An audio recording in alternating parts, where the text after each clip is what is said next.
আমাদের মধ্যে মা ছেলের অনেক থেকে বেশি আমার ফ্রেন্ডস হয়ে আছে সারা জীবন।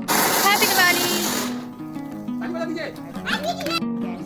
গেস্ট আসবে বলে তাই একটু গিফট প্যাক করলাম। এই দেখো আমাদের গেস্ট এসেছে। গেস্ট আসার পর রাতে আবার বাজি ফোটানো হয়েছে। কি বুঝবে আমাদের যে আগামীকালকে দিওয়ালি, এই হচ্ছে আজকে দিন কালী পুজো।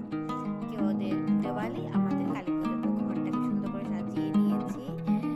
আর বাইরে আমি এদিকে ভিডিও করছি, দেখছি যে বাইরে বাজি ফোটানো হচ্ছে। এই দেখো আমার গভর্নমেন্ট কোয়ার্টার, যেহেতু গভর্নমেন্ট কোয়ার্টারকে সুন্দর করে সাজানো হয়েছে, যতটুকু পসিবল করা হয়েছে। তোমরা বলবে কেমন লেগেছে। এখন আমি একটু ঘরটাকে দেখিয়ে দিই।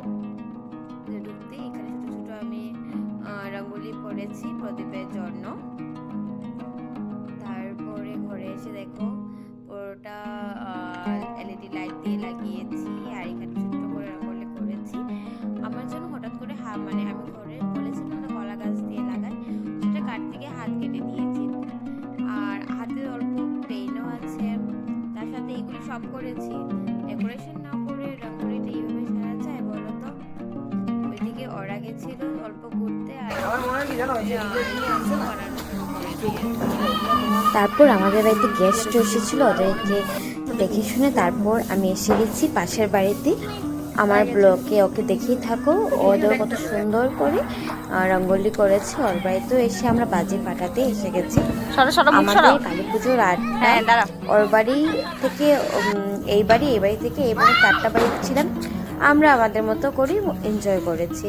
তারপর আমাদের বিনয়দা নিয়ে এসেছিল শর, সেটা আমরা ফাটাচ্ছিলাম। আমি ভয় পাচ্ছিলাম, বিনয়দাই ফাটাচ্ছিল, আমরা উপভোগ করছিলাম।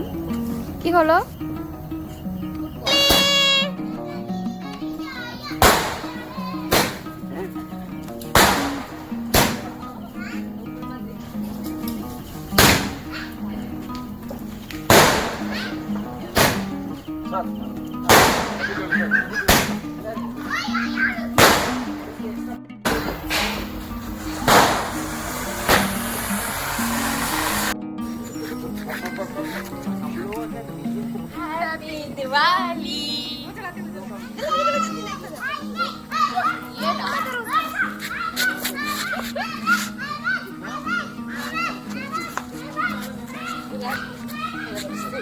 হ্যাপি দিওয়ালি।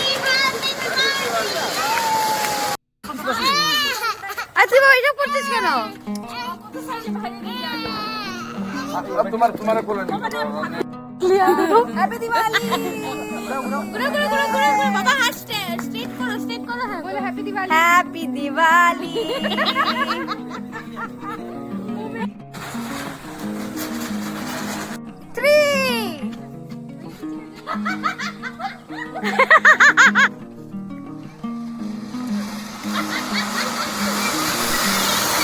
হ্যাপি দিওয়ালি।